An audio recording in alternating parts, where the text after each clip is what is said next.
हम इसका शॉर्टकट एक यूज करेंगे, एक ट्रिक यूज करेंगे, जिससे कि सब्स्टिट्यूशन मेथड हम लोग देखते ही एक लाइन के अंदर सॉल्व कर पाए। देखो कैसे करते हैं। अगर मान लो कि तुम्हारे पास एक फंक्शन है f(x) और जब इस फंक्शन को इंटीग्रेट करते हैं तो आंसर आता है gx। जैसे मान लो अगर f(x) के जगह पर sin x होता तो इंटीग्रेशन sin x dx क्या आता है, माइनस cos x। अगर यहाँ cos होता तो यहाँ sin आता, यहाँ पे sec स्क्वायर होता तो यहाँ पे tan आता। तो ऐसे ही किसी f(x) का इंटीग्रेशन कितना आता है, gx आता है, ये आपको पता है पहले से।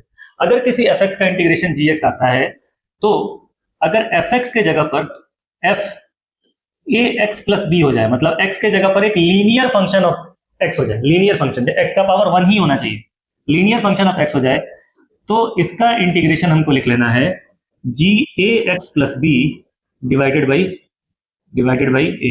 ए क्या चीज है, कोफिशिएंट ऑफ x। ए क्या चीज है, कोफिशिएंट ऑफ x। x में जिससे मल्टीप्लाई किया उसी से डिवाइड कर लेना है।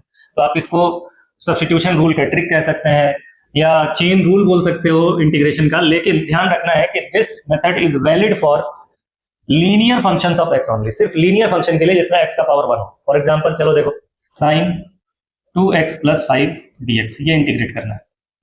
हमसे बोला गया कि अगर आपको लीनियर फंक्शन ऑफ x को इंटीग्रेट करना है, अगर लीनियर फंक्शन ऑफ x को इंटीग्रेट कर रहे हो तो क्या करोगे, नॉर्मल रूल से पहले आप इंटीग्रेट कर लीजिए, बस x के जगह पर वो लीनियर फंक्शन नोट कर लीजिए। क्या बोला गया था इसके अंदर, अगर fx का इंटीग्रेशन gx होता है तो fax प्लस b का इंटीग्रेशन gax प्लस b। अगर sin x का इंटीग्रेशन माइनस cos x होता है तो sin 2x प्लस 5 का integration minus cos 2x plus 5, ये नोट कर लेना है। और फिर क्या करना है, जो x का कोफिशिएंट होगा उसी से डिवाइड कर देना है, जो x का कोफिशिएंट होगा उसी से डिवाइड कर देना है, जो x का कोफिशिएंट होगा उसी से डिवाइड कर देना है। तो x का कोफिशिएंट क्या है, 2 से डिवाइड कर लो। आई बात समझ में। इसी तरह से देखो, मान लो अगर लिखा होता cos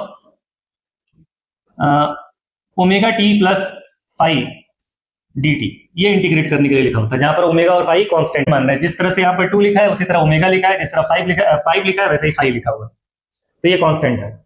तो ये लीनियर फंक्शन ऑफ t हो गया। cos थीटा का integration sin theta, cos omega T plus 5 का integration sin omega T plus 5। फिर क्या करना है, जो t का कोफिशिएंट है, जो वेरिएबल का कोफिशिएंट है, उसी से डिवाइड कर देना है।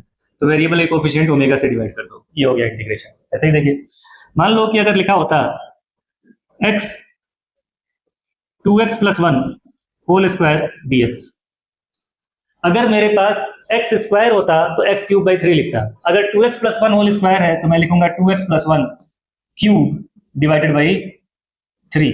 अगर x स्क्वायर को इंटीग्रेट करना होता तो आप क्या लिखते, x क्यूब बाई 3, ये लिखते। अगर इस फंक्शन के स्क्वायर को इंटीग्रेट करना है तो इसका क्यूब डिवाइडेड बाई 3, प्लस साथ में क्या करना होता है कि जो x का कोफिशिएंट होता है उससे डिवाइड करना होता है। x का कोफिशिएंट है 2, तो 2 से डिवाइड भी कर दीजिए, x plus 1 whole cube divided by 6। ये क्या आंसर आया समझ में। अगर मान लो तुमको दिया गया है e raise to power 2x, इसको इंटीग्रेट करना चाहते हो, integration e raise to power 2x dx, ये इंटीग्रेट करना चाहते हो। e raise to power x होता तो इंटीग्रेट करते e raise to power x, तो e raise to power 2x को लिख दो e raise to power 2x divided by x के कोफिशिएंट से डिवाइड करो। आ रही है बात समझ में। अगर आपसे पूछा जाता कि इंटीग्रेट करिए sec स्क्वायर x प्लस 1, हम बोलते हैं कि अगर sec स्क्वायर x को इंटीग्रेट करना होता तो tan x आता, sec square x plus n1 को इंटीग्रेट करोगे तो tan x प्लस 1 आ जाएगा, लेकिन x के कोफिशिएंट से डिवाइड करना पड़ेगा। यहाँ पे ध्यान से देखो, x का कोफिशिएंट क्या है, 1 है, तो 1 से डिवाइड करना पड़ेगा। 1 से डिवाइड करोगे कोई फर्क नहीं पड़ेगा।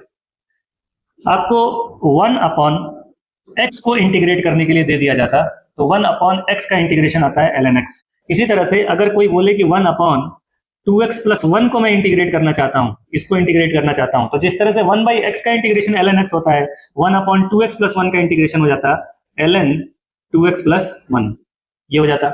लेकिन 2 के कोफिशिएंट से यहाँ पर डिवाइड भी करना पड़ता, ln 2x plus 1 divided by 2, ये काम करना पड़ता है। तो ये सब्स्टिट्यूशन रूल लगाने से हम बच जाएंगे, डायरेक्ट हम एक लाइन में आंसर दे सकते हैं। आई बात समझ में।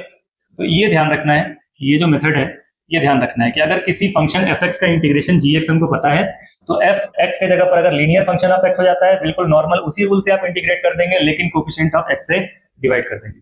ये ट्रिक हो गया सब्स्टिट्यूशन रूल का।